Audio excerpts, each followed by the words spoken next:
Okay,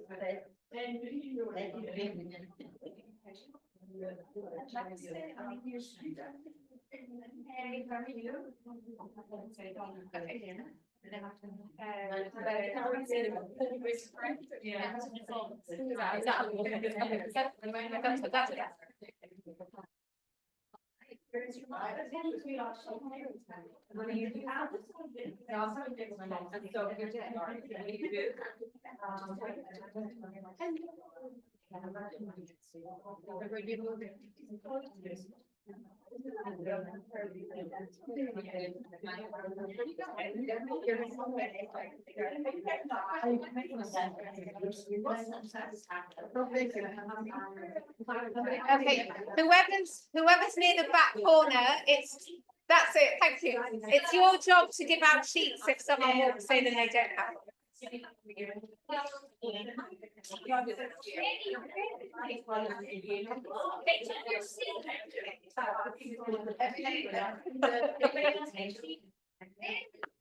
You're not a muffin cover guy.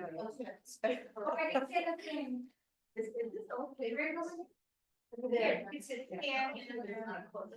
you. One's coming. Where are the sheets? They're passing them around. Oh.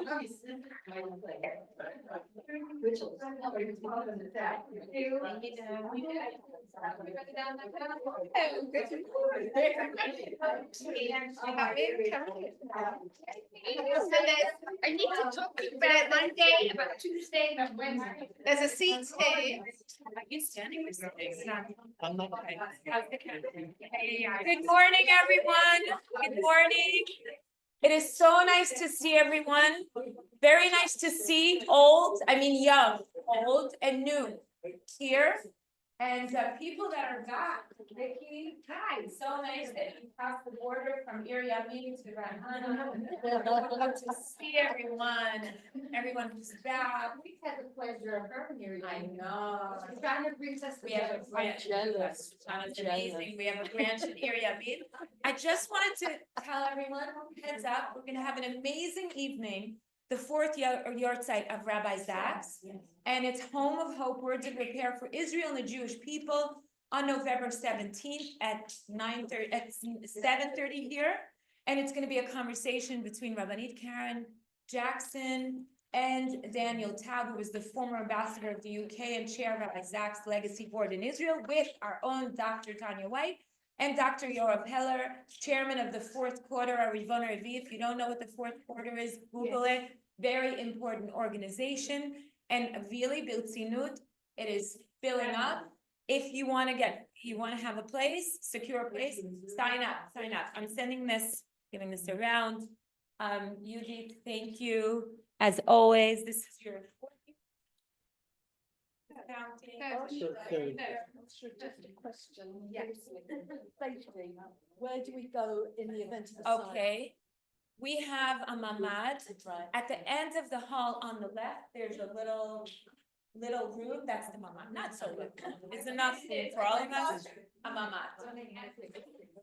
Right. You remember how many people were there? Yeah. So, okay. It's on this floor. We only have one floor. Okay, let's start. I don't want to take you time. Thank you. Exactly. I was thinking. But I'll follow one of you. Okay. Are we supposed to go to the mamad? Or supposed to wait to stay here? Right. If something happens. We have a minute. We're not going to the mamad. Going. But if should there be, we have a minute and a half slowly, not to run. You have a minute at the end of the hall on the left. I will tell everyone that this time last year, for the introduction last year, I was in the mamad because it was on Zoom. That's where they set me up on the computer, on Zoom in the mamad. And it was awful talking to a computer and not talking to lots of faces. Exactly, lots of live people. So I do remember that. So we have moved on from the mamad and we are back in our classroom, thank God. So it is really, really lovely to see so many of you. There are many, many familiar faces. There are many, many new faces as well, which is lovely. I hope everyone who's at the side there is okay, right? Please feel free, good. Please feel free to join in just as much. And does everyone have sheets before I dive in? Yeah, but we need to bring this. There are no extras. Did you get a sheet? Are you missing? Yeah. It seems one of the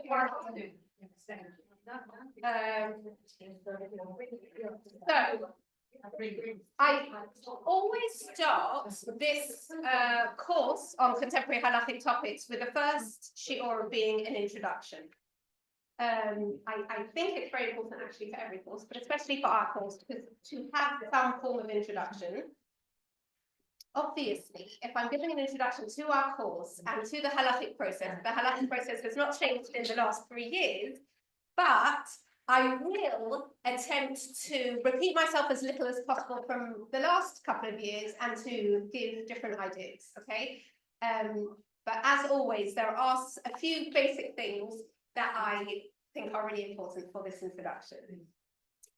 Our course is essentially taking different contemporary and modern halakhic questions and issues and challenges that arise, and seeing how we can apply the halakha as we find it. We're going to discuss all the different sources of halakha today. As we find it in existence, how we can apply it to this totally new question that has arisen.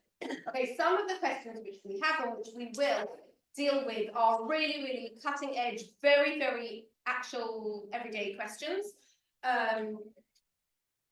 Some of them were less cutting edge, but we sort of said essentially this question would not have arisen before the medical advances in the 50s or before the technological advances in the 80s or whatever it was. So there was always sort of a limit to how early this question could have been raised. The idea that I will start with, first of all, is the broad question of what is halakha, a good place to start, I think. What is halakha? From the root of halakha to go, it is the corpus of law that is sort of sending us in the direction, giving us an indication along which path we should be going. Halakha is guiding us, giving us that direction, as I said. Halakha is made up primarily, let's sort of start with, last year I focused on a lot of history of halakha. I'm going to do that less today, okay? I want to just say basic sort of big picture. We have the Torah shebichtav and the Torah sheba'al peh. The Torah shebichtav, Tanakh as we call it, is not only law. If we take a moment to think about it, we have many, many laws included in the Torah shebichtav, but also a lot of narrative. Obviously, the verses, when and if we draw out verses from the Torah shebichtav, from the Torah, will be primarily those which are law-based rather than narrative-based for our purposes. Okay, so the law is rooted in Torah shebichtav, the written law, and then there is also Torah sheba'al peh, the oral law, which is now written down as well, but was originally supposed to remain oral. Why? Why was it only supposed to be passed on by word of mouth? I spoke about this, again, just touching on it, because if you have to pass something on by word of mouth and you do not have it written down, you need to have this very, very strong memory of it. To do so, you need to engage with it on a really, really deep level. You cannot remember huge amounts of knowledge, huge amounts of information of laws, which is what we're talking about. You cannot remember that without having really engaged with it and understood it. So the purpose of Torah sheba'al peh, the oral law, was that you would have to engage with it, which is something that we hope we have not lost as it has been written down. Something that I'm going to discuss more as we go along. The oral law is the Mishnah, followed by the Gemara, the Talmud in general, and then following that, we have different eras of further and further and further development of the halakha. After the Talmud, after the end of the Gemara, we have the era of the Rishonim. The Rishonim both commentated on the Talmud, and they also wrote a huge amount of responsa. And then after them, the Acharonim. And then after the Acharonim, we have modern day poskim, as we call them. And where we draw the line between modern day Kotzebue and the era that preceded of the Acharonim, I'm not sure exactly. That is, that's roughly, I would say, probably roughly around the Holocaust, post-Holocaust, maybe anyway, that is really our Regel Achat, the development of Halakha through the ages. Halakha is a corpus of law, as I said, that is hugely all-encompassing. It governs every area of our life. It governs every moment of our day, every stage of our lives, every relationship we have, every transaction we undertake. It has huge ramifications in all areas of life, which means that, first of all, halakha makes us very mindful. If I can't have a biscuit or an apple without saying a bracha first, it makes me extremely mindful of what I'm eating. If I can't do many transactions with my money, whether it's a business transaction or a charity donation, without thinking again about the mitzvot or the violations that could be involved, it makes me extremely mindful about my financial affairs, and so on and so on. The list is endless. As well as making us mindful, it means that halakha has to be able to relate to respond to engage with all areas of our life. If it's governing all areas of our life, it has to be flexible enough to have the tools to dictate or guide to us how to behave in all these areas of our life. And therefore, what we will see is, although there are basic principles, and also sort of we could say first principles or first rules and the original laws that we start with that are set in stone. I'm not saying there is nothing rigid in the process. Although that might be where we start from, these underlying principles then develop and are then interpreted and then go on a whole journey through the eras and then have to be applied to totally new questions as they arise. Okay? No one had, we touched on AI last year to throw out an example. No one had AI to ask a question on AI before however many years ago, really not very many years ago, okay? But if we have a halachic question in this arena, we will be able to find halachic principles to apply to this area, to every single area. And I think that is quite fabulous that the corpus of law, which we call halakha, has enough dynamic nature and flexibility within it to be able to guide us in all these areas. How does halakha do this? How does halakha respond to or develop in all areas as science develops, as technology develops, etc.? So this we analysed, I would say, 2 years ago. Yes, if this is our third introduction, 2 years ago in great detail. Apologies for those who were there and remember what I said. We will repeat a few things, but in less detail. There are various principles and tools which are employed to interpret laws and to help apply laws to any case that may crop up. Very interestingly, one main principle which halakha uses is logic, what is called svara. It is logic. Sometimes this logic may seem to be illogical, for want of another word. Okay, so this may not be your sort of human logic as we are used to using the term. I'll give an example in a minute. However, there is a logic and there are tools that are based on logic which are applied. It is really important to emphasize the power of the principle of svara, of logic, okay? You might think, okay, listen, if they don't know what else to do and they're trying to decide between one option and another option and one seems logical, so that's what, there is great power in the tool of svara, of logic. What do I mean by that? Sometimes you have in the Talmud a question and someone suggests an answer. Someone else will say, well, where do you know that from? Go and prove your case. How do you know that? So very often, of course, the Amora, let's say, the person speaking in the Gemara arguing in the case, will say, I'm basing it on this verse, and it will bring a verse from the Torah to base his answer on. Okay, that seems like a good proof. If it says so in the Torah, okay. However, sometimes they say, it's based on logic, and they explain their argument based on literally the principle of logic. Someone else says, also, I can bring this verse to support your argument. The Talmud says we don't need a verse. We don't need a verse. If we have the principle of logic supporting our argument, that is enough and more than enough. We do not then also need a supporting verse from the Torah. So I'm just, without bringing the sources which I've brought previously, I'm just sort of drumming the point home that this idea of logic is hugely important to the halakha process and to how we apply it. We also have another factor, which essentially is halakha's sensitivity to human needs and human weaknesses and human capabilities. The Torah was given to mankind and not to angels. But therefore, the Torah and halakha governing our lives has to be relevant to human lives, human needs, human weaknesses. And it does so. It does take into account human weaknesses, etc. I'll throw out an example.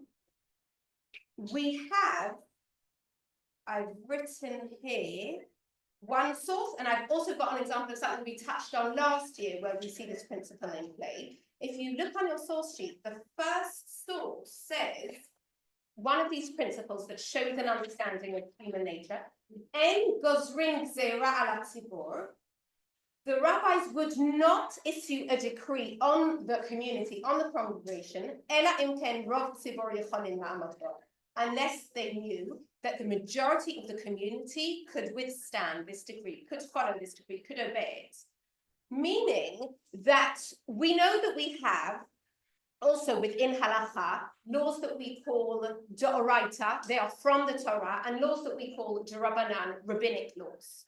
There are actually many, many types of rabbinic laws. If I just throw out one here, sometimes the rabbis issue a decree, a gzera, which in some way is a boundary that they're putting in place to ensure that we don't come to mistakenly, accidentally, but very easily break the Torah law, which they feel is in danger of being violated. They will not, however, issue such a decree and put this boundary in place if they don't believe that the majority of Am Yisrael, of the community, could withstand such a decree. And this principle, which I just brought in one place in Masechet Avodah Zarah, we find it throughout the Talmud. This principle is just one example of a variety of principles which you find in the rhetoric, in the debates throughout the Talmud, showing how they do take into account human nature.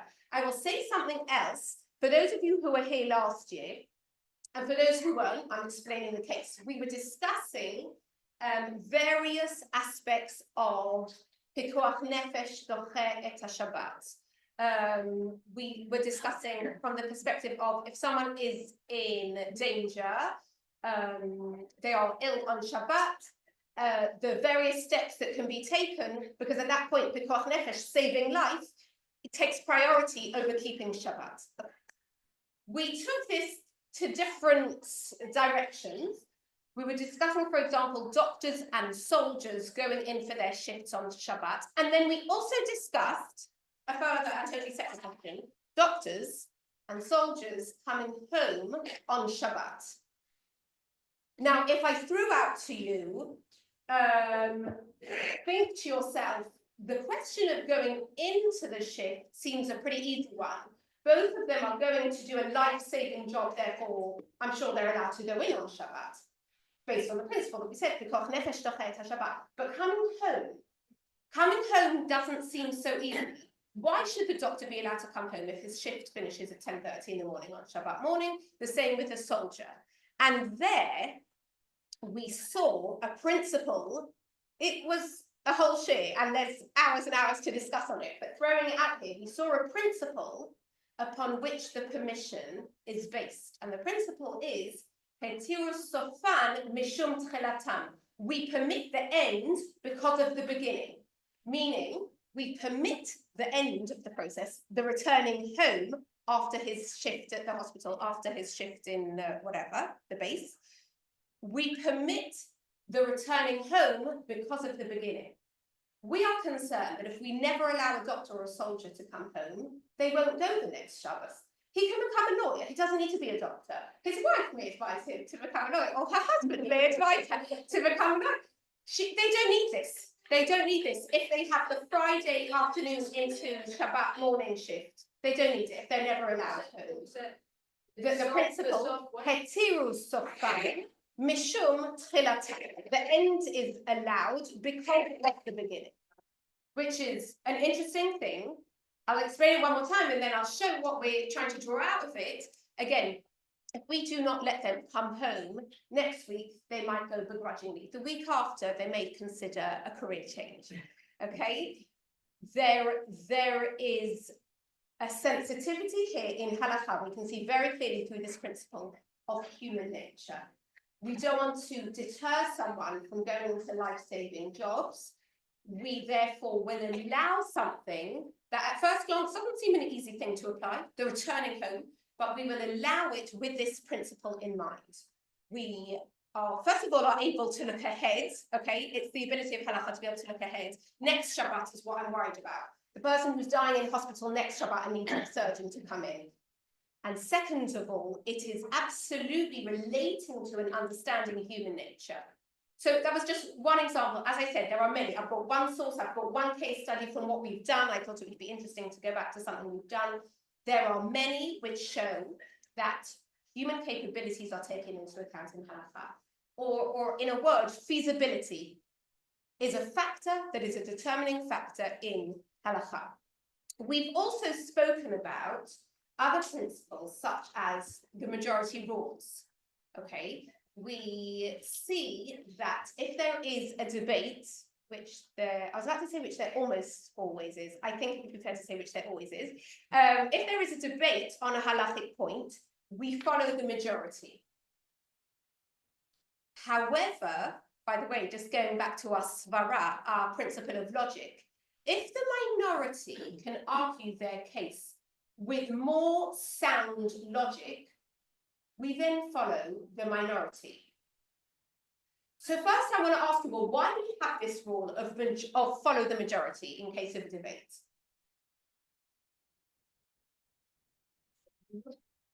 Why? It is, by the way, it's a principle that we use to determine halakha that's written in a verse in the Torah, in Sefer Dvarim.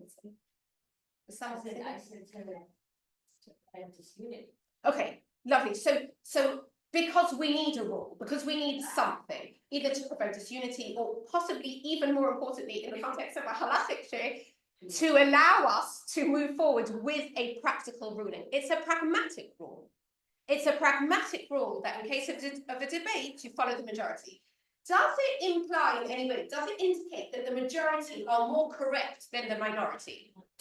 No, it doesn't. By the way, I think the way we work is we think it does. If I asked everyone in the room a question now, and you specifically really had no clue, if the majority of people put their hands up for yes, and only a couple put their hands up for no, you would think, coming in with like zero knowledge and zero opinion, you would think yes is probably right. So by the way, we are persuaded by the majority as human nature goes, but put that to one side, the fact that the majority are saying tahar and the minority are saying tameh, or whatever the case may be, doesn't really indicate their correctness more. It's a pragmatic rule.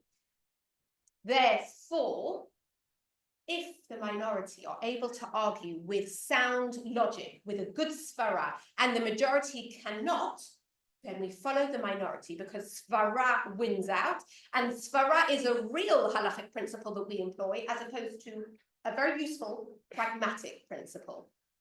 Okay, so again, that's something interesting. I'm showing you because I want to show you the power of svara. I'm showing you because I want to throw out a bunch of different principles here, and I'm showing you for one more purpose, and then I'll answer your question. The minority opinion, which we don't follow in most cases, because it's the minority, is not rejected. This is also really important to know.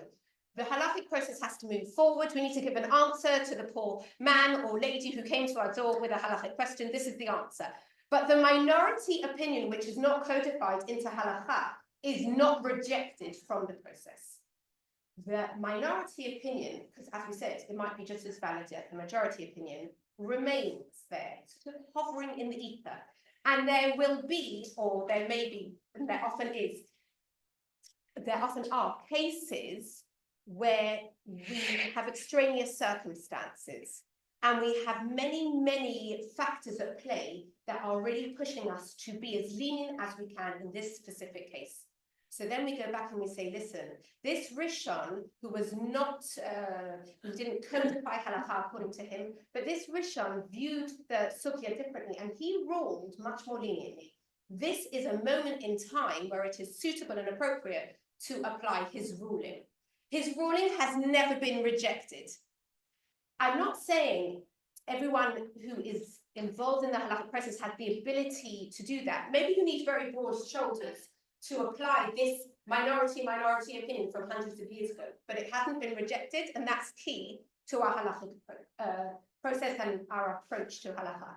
When it's someone who makes the decision to decide if the minority opinion is going to hold, and how we get to all our blockades and people going in this direction. So your question is, if we would just say majority versus minority, it would be simpler. Now I've introduced a complication and opens a Pandora's box. Am I understanding your question correctly? My answer would be halakha is complex. Halakha is not black and white. We probably on every daf of the Gemara have opened a Pandora's box as a result of that, but it is not black and white. And I think we shouldn't be, absolutely, and it's necessary, and I think we shouldn't be apologetic about that. Rather, we should see the beauty in that. It causes complications sometimes. But, and we are coming to it, like I'm also hopefully going to answer your question more as we come to halachic psika, but right now I would just say we should see the beauty in the fact that the halachic process is not rigid, is not narrow, is not black and white, because that is what enables it to be a living, flourishing halachic process. I mean, I know that sounds circular, but that is what allows it to respond to the new question that someone asks that they didn't ask. They couldn't ask tens of years ago, if not a few years ago. Some of them put down the word minhag, okay. It might not be written down and it might not be there, but it's my minhag, this is what I do. Yes. I'm not really touching on minhag at all today. But just to answer your question, minhag and the customs and the mimicking of our grandparents should not be underestimated. Basically, nowadays, I would say we're moving more towards the book. We are the people of the book, but for hundreds of years, the majority of the population, I think it's fair to say, were not knowledgeable in the book. And different eras, and men and women, obviously, also there was a great difference. And we are moving towards becoming really people of the book, and we shouldn't underestimate or poo-poo, the mimicking of our grandparents, and that has a huge place as well. I mean, how specifically we can discuss in different shiurim, not really touching on it today. But yeah. So it kind of relates to my question because geographically, like why do we follow certain things and like Syrians follow other things? Okay. Is that what you meant? Is that what you meant more actually? Yeah. Okay. So I didn't really answer your question. Okay. I will tell you why. The halakha developed in different directions. Obviously, it also developed in different locations differently, and there wasn't the crossover that we have nowadays. And therefore, there developed over different centuries, different minhagim that were following one opinion in the halakha that was everyone in that location, whatever, would apply that halakha in a totally different area of the world. Absolutely. In a totally different area of the world, it absolutely was the majority in that case. Fair way to present it. In a totally different place in the world, they had a totally different minhag. However, nowadays we are seeing a total mush of like a chillin pot really of minhagim and of different halachic streams and ideas coming together, obviously because of the movement. But that doesn't in any way contradict sort of the simplistic way that I presented halakha as developing. As you said, in one place, the halakha went in a particular direction based on, yes, the majority's understanding and ruling, and different in a different location. Like eating rice on Thursday. Absolutely, which we did touch on last year. We saw exactly how different Rishonim had understood the cases. Yes. When teasing it out, if the minority is deemed to have better logic, who decides that? It would primarily be at the Talmudic level. Okay, it would primarily be at the Talmudic level. So within the Gemara already, there's a debate. You can see that the majority are saying, minority says one thing, they will say halakha follows this lone opinion because he has the logic. It is primarily at the Talmudic level, but not solely, I would say. Okay, so we've spoken about logic and we've spoken about human nature.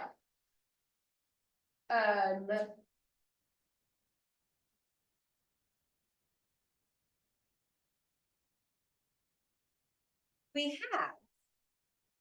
Let's read the source and then I will explain what I want to take out of this. Okay, source 2. A description by Rav Lichtenstein of Hora'ah, which I would sort of loosely translate as teaching. Okay, so maybe teaching halakha, I mean literally means teaching, teaching halakha. Okay, Hora'ah is comprised of 2 elements, psak and psika respectively. The former, psak, refers to codification, the adoption on textual or logical grounds of one position in preference to others. Okay, that is really primarily what I've been talking about so far. Psika, by contrast, denominates implementation. It bespeaks the application of what has already been forged in the crucible of the learning experience to a particular situation. So we're now applying the halakha, which I have to be honest, I think like in our everyday conversations, we would call that psak, not psika. Okay, which is just going to confuse those who do call it psak. But this is psika. Its venue is the bet din, or the meeting of the inquirer and respondent. When somebody comes to their local Orthodox rabbi, or when somebody comes to their halakha teacher and asks them a question and wants an answer, that is the moment of psika. So we've seen, I would say so far, how we take human factors and needs into account in psak, but possibly even more so when we are giving psika, that answer to that question, or that answer to that questioner, because the person standing there is important as well, no less than the question. That, in that moment of psika, we also see human needs and human factors being taken into account. We don't want a rabbi, for example, who cannot distinguish between 2 apparently identical cases and questions being brought to him. Really, the case technically is the same, and yet coming from 2 totally different questioners. Or to put it positively, we want the person giving psika to be able to differentiate between the cases based on who is standing in front of him. The human and the human needs and the human weaknesses of this questioner are highly important in halakha. And again, we touched on this when we discussed AI. One of the questions we asked was, can AI become a rabbi?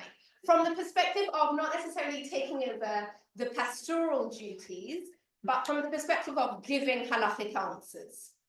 I mean, AI, with everything that's been input into it, knows a lot more opinions than the rabbi, for sure, because of everything that's been fed into it. And one of the things we said in answering the question with a no was that the rabbi can take into account who is standing in front of him. Whereas AI definitely currently, people argue that it will be able to, but I am cynical. AI definitely currently cannot relate to you as a human with your human needs and your human weaknesses and your human desperation in that moment. The human who you go to ask your question can add value hugely in that area because they can see you as a person, which AI cannot. But more than that, we're arguing now, this is important. This is important in halachic psika.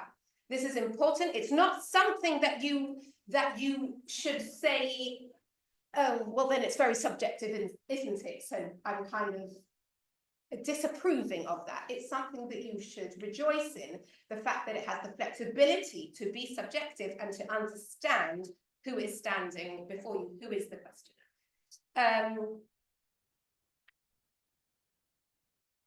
It obviously means, which is kind of what you were touching on, I think, opening Pandora's box and everything, it obviously means that, for example, take a shul rabbi who gets many, many questions facing him, and literally sometimes he'll get the same question twice, but he will answer it differently depending on who's asked to him. It means that he has a certain latitude in applying the halacha, for sure. So then the question becomes, well, how do we govern, limit, guide somebody who has such latitude in applying the halacha? It's interesting to see the halachic process in this light. I said it starts always with verses in the Torah. However brief or vague they may be, we're interpreting Torah Shebichtav as our starting point.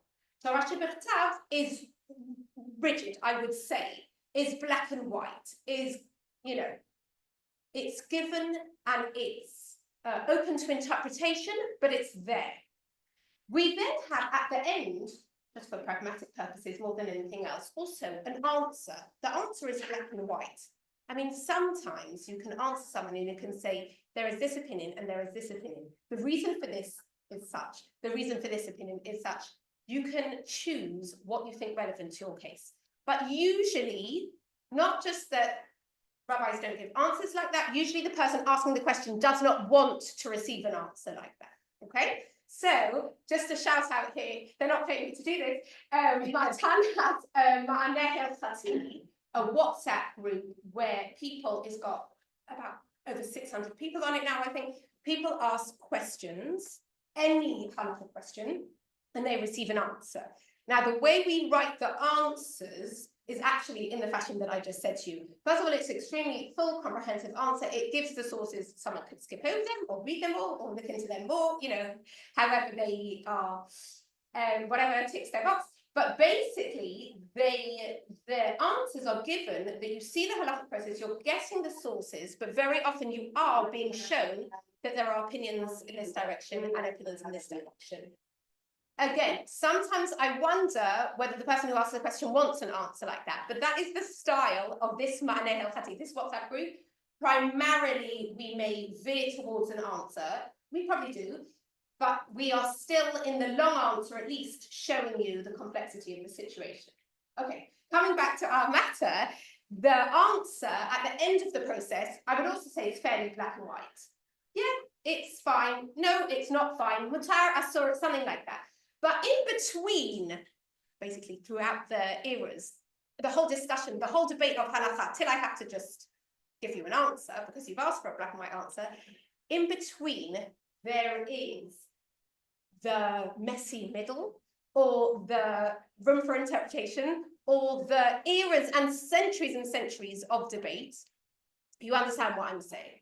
So the person giving psika may need to come down at the end of the day and give a black or white answer However, which, as we said, might be different in two different cases, which makes us feel uncomfortable sometimes, but he has to be true to the centuries and centuries of debate and of halachic process that have unfolded.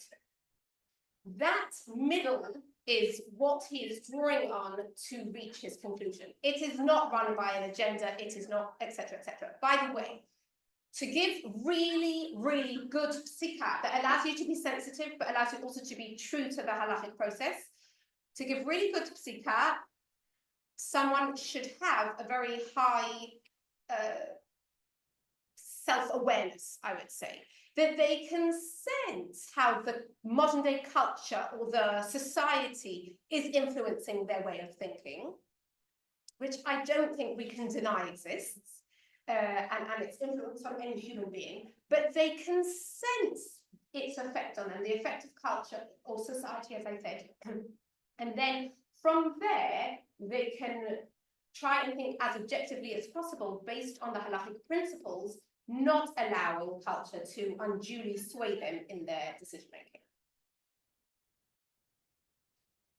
This idea, by the way, of the messy middle and of having all these different opinions is what we call Elu ve'elu divrei Elokim Chaim. This also I touched on in more detail 2 years ago. Elu ve'elu divrei Elokim Chaim. Possibly this is what makes us feel uncomfortable, that these and these are the living words of God. Now, it makes us feel uncomfortable because it is actually difficult for our sort of modern scientific brains to accept the fact that both this and this opinion can be correct. I think we actually find it difficult to accept that it's possible. But not only is it possible, it's sort of revered in the halachic process as a principle that is respected and is appreciated and is necessary. Elu ve'elu divrei Elokim Chaim means this opinion and this opinion can both be correct.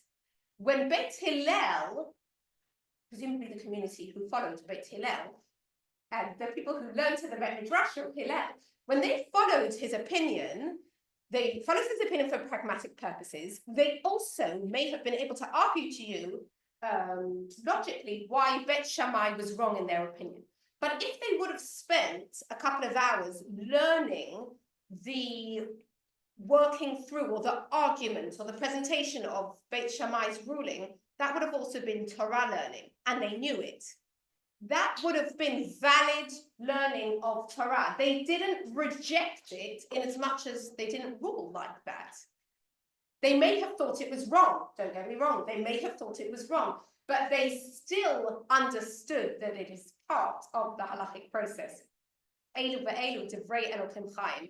Rav Kook has a beautiful understanding of the necessity of Elu ve'elu. What does he say? Go to source 4 in Olat Raya. Rav Kook says, Al tikri bonai elo bonai. I'm not sure it is bonai. But you say bonai for both of them. Don't read my children, rather read my builders. Ki ha-binyan yibaneh mechalakim shonim. The building will ultimately be built from different pieces, putting them together like puzzle pieces. V'ha'amet shel or ha'olam tibaneh mitzdadim shonim. And the truth of the light of this world will be built and will be reached from different sides, mitzshitot shalot, from different opinions, coming from different angles. She'elu ve'elu divrei Elokim Chaim. Because these and these are the words of the living God. Efshar, then he continues, Efshar haya lebinyan shalom sheyibaneh ki im alidei kol otan hashpaot hanirot menatzchot et elu et elu. In fact, you can't reach the ultimate. You cannot build without using both these opinions and both these opinions. He is essentially showing us that when you think this opinion has to triumph over this opinion, or vice versa, lehefech, they have to come together ultimately to forge the ultimate future. Again, pragmatically, just as we spoke about majority rule over minority, pragmatically we reach halachic conclusions, but we understand that different opinions flying around in the Talmud, some of which are never ever put into practical application, they are still valid and they still form part and parcel of what we're trying to build all together. Okay, this is the one source that I have brought every year in my introduction. I'm going to read together with you a short extract from Rav Kodoza. I really love his explanation of halakha. What is his question? Because I'm just bringing you an extract. He's essentially talking about the problems people have with halakha as very dictatorial, and as we said, it governs all areas of our lives. So it's just a stream of instructions and things that you are forbidden to do, and prohibitions here and instructions here. And how does that allow us to feel any enthusiasm in our service of God?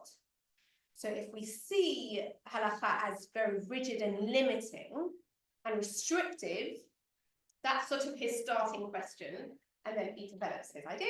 And this extract I would like to read together and move on this year to something else which I haven't discussed before. He writes the following.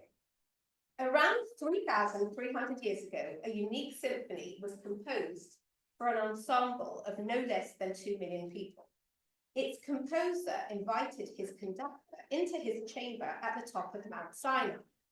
It was at this apex of history that God handed over to Moses the masterful score upon which the Jewish people were to play the music of life. God taught him exactly how it needed to be played, not a note more and not a note less. But the vibrations, intonations, interpretations of these notes were up to the musicians standing at the foot of the mountain. We will do and we will hear means that one hears in the doing. And although the divine voice spoke the same words, nobody heard the same musical sounds, because this depended on the kind of soul each one had. Every Jew is a musician. They play their spiritual music on a musical instrument called halakha. We have been given the notes, and it is left to us to bring them alive. If we seek creativity, the notes are anything but a burden. They are rather a guide. I absolutely love that quote. I bring it every year. I always say, I can't say it better myself, so I'm just bringing it in his words.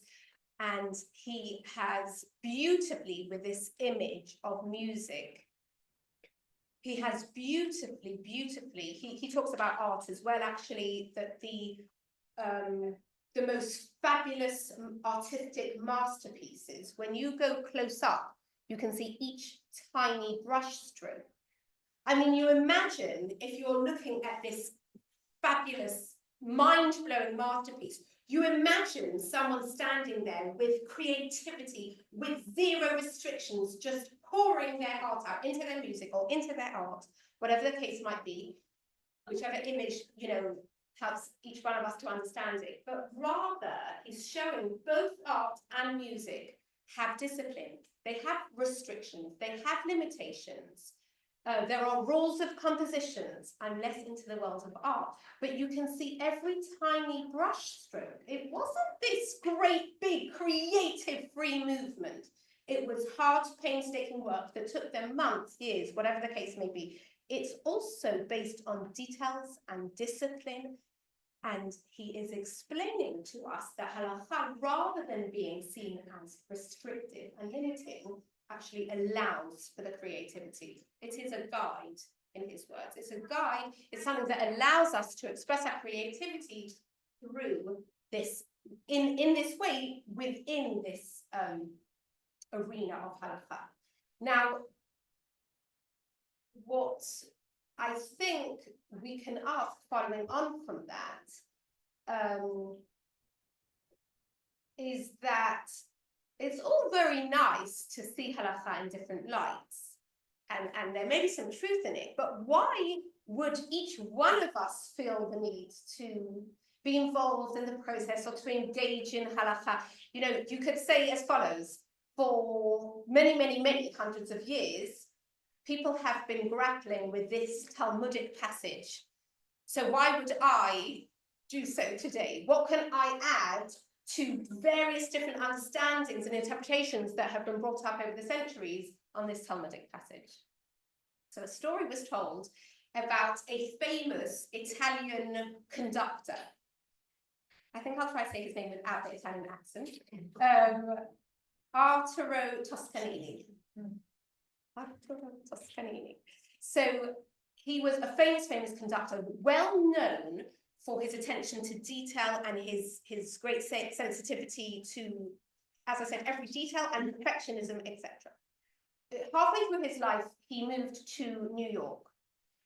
Whilst he was in New York, a journalist came to visit him to interview him one day, and he finds Toscanini listening to a concert on the radio played by the Berlin whatever orchestra, and he's listening to it. So the journalist sits there and listens to it with him.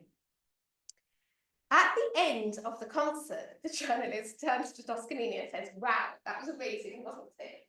And Toscanini says, no, it was lacking. It was lacking. He says, "What do you mean it was lacking?" It was just amazing to the journalist. So he says, "It was lacking, there was a violinist missing." He says, "Thousands of miles away, listening to it on a radio, how can you tell?" Also, this was the radio, he died in 1957, Toscanini, so this was radio pre-1957, okay? Really, with this level of quality, how can you notice that? He insisted there was a violinist. Okay, this journalist was really curious. The next day, he calls whoever he can get hold of in Berlin, and he manages to get through to the manager of the orchestra. He starts a conversation. I heard the orchestra playing last night. It was fabulous. I so enjoyed. Yes, he said, it was amazing. It was just amazing. They got a standing ovation at the end. It was really a special performance. So then he pushes him. The journalist is like teasing out something here. Was there anything different at all last night?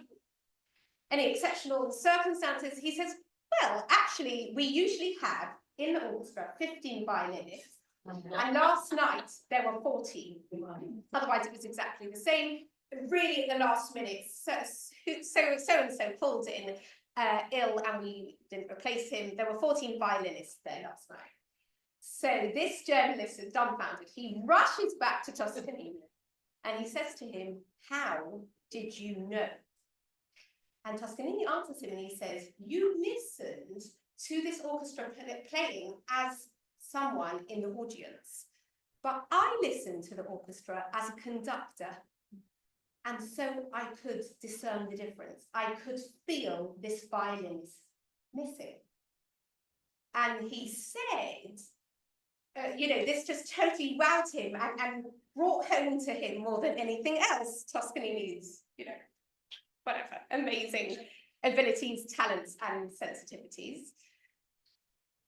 And we can draw from there an imshal, as it were, that if God is our conductor, I'm slightly changing the roles as per Rav Cordoza. If God is our conductor, he will feel us missing from his orchestra.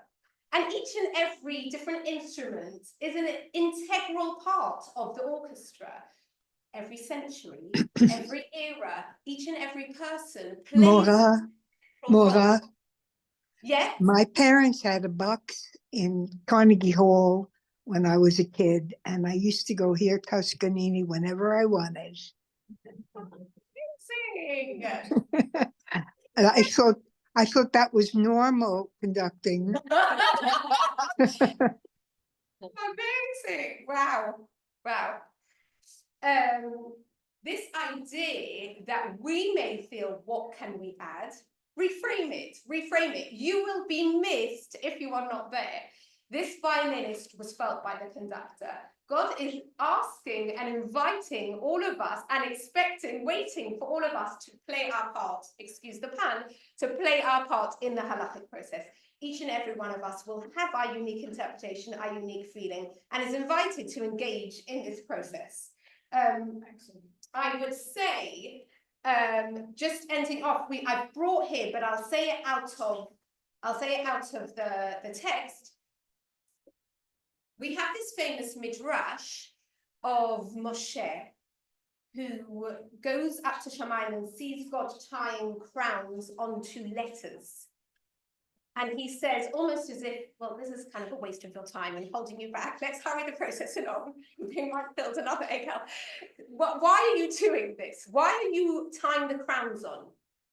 So he explains that later on in history, there will be someone, Rabbi Akiva, as we know him, there will be someone who will be so into every single word, letter, crown on each letter that is in the Torah, and he will darshan from each little crown that's on each little letter so many halachot that for him, for this Rabbi Akiva who's going to come centuries later, I am drawing these crowns on.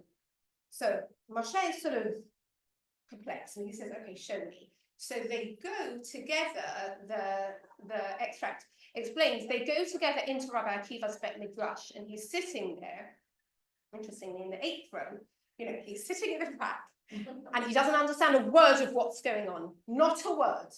So he's really distressed. I clearly didn't know the Torah as well as I thought I did. I don't understand a word this man is saying. And then somebody asks Rabbi Akiva a question, and his answer to them is simply, Halacha l'Moshe Sinai. It's Halacha l'Moshe Sinai. It's a principle which we haven't had time to discuss today. Essentially saying, no, it was given to Moshe at Sinai.